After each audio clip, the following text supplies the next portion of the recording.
Hello friends, இந்த video நம்ம என்ன பார்க்க போறோம் அப்படின்னா, ஃபோட்டோஷாப்ல ஒரு இமேஜ் வந்து ரீசைஸ் பண்ணும்போது அதுல இருக்க சப்ஜெக்ட் வந்து டேமேஜ் ஆகாம எப்படி ரீசைஸ் பண்ணலாம்னு சொல்லி பார்ப்போம். இப்போ நான் ஒரு இமேஜ் ஓப்பன் பண்ணியிருக்கேன். அது இப்போ ஒரு பேக்ரவுண்ட்ல வந்து ஒரு டைமென்ஷன் கொடுத்துருக்கேன். ஓகேவா? இந்த டைமென்ஷனுக்கு இந்த இமேஜை நான் ரீசைஸ் பண்ணணும் அப்படின்னா, இந்த எட் பாயிண்ட்டை பிடிச்சி இப்படி இழுத்தேன் அப்படின்னா டைமென்ஷனோட வெளியே போயிடும்.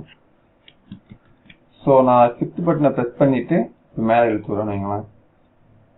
ஓகே, இப்போ நான் கொடுத்த டைமென்ஷனுக்கு இந்த இமேஜ் ரீசைஸ் ஆயிட்டு, ஆனா ஆப்ஜெக்ட் பாத்தீங்கன்னா கொஞ்சம் ஷேப்பே இல்லாம கொஞ்சம் ஒரு மாதிரி வித்தியாசமா இருக்கு. ஸோ நம்ம நீட்டா எப்படி கொண்டு வரலாம்னு சொல்லி பார்ப்போம். ஃபர்ஸ்ட் ஒரு பேஜ் ஓப்பன் பண்ணிக்கிறேன். ஓப்பன் பண்ணிட்டு இமேஜ் ஓப்பன் பண்ணிக்கிறோம்.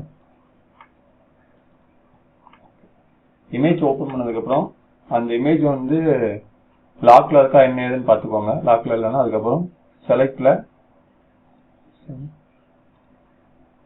சப்ஜெக்ட் கொடுங்க. நம்ம ஆப்ஜெக்ட் வந்து இப்போ செலக்ட் ஆகிட்டு, செலக்ட் ஆனதுக்கப்புறம் திரும்பவும் செலக்ட்ல போய் சேவ் செலக்ஷன் கொடுங்க. கொடுத்துட்டு அந்த செலக்ஷனுக்கு ஒரு நேம் கொடுங்க. நான் ஒன்று கொடுத்துக்கிறேன்.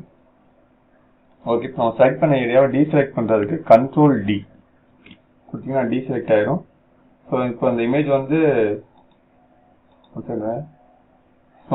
ஸ்மார்ட் ஆப்ஜெக்டா இருக்கு. ஸோ அதை வந்து கன்வெர்ட் பண்ணிக்கோங்க. ஓகேவா? கன்வெர்ட் பண்ணதுக்கப்புறம் அந்த இமேஜை செலக்ட் பண்ணிட்டு எடிட்ல கண்டென்ட் அவர் ஸ்கேல்ல போங்க. போயிட்டு மேலே டாப்ல பார்த்தீங்கன்னா நம்ம கொடுத்த சேவ் செலக்ஷன் வந்து இருக்கும். அதை செலக்ட் பண்ணிட்டு இப்போ நீங்கள் ஷிஃப்ட்டை ப்ரெஸ் பண்ணிட்டு அந்த இமேஜ் ரீசைஸ் பண்ணுங்க.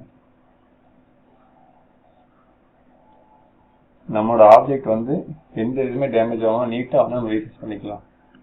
இப்போ ப்ரீவியஸாக உள்ளதுக்கு இப்போ உள்ளதுக்கு வித்தியாசம் உங்களுக்கு தெரியும்னு நினைக்கிறேன். ஸோ இந்த மாதிரி நீங்கள் எதுவும் இமேஜ் ரீசைஸ் பண்ணணும் அப்படின்னா இந்த சிம்பிள் மெத்தடை யூஸ் பண்ணி நீங்கள் வந்து ஆப்ஜெக்ட் டேமேஜ் ஆகாமல் ரீசைஸ் பண்ணிக்கலாம். தேங்க்ஸ் ஃபார் வாட்சிங். நெக்ஸ்ட் வீடியோ பார்க்கலாம். பாய்.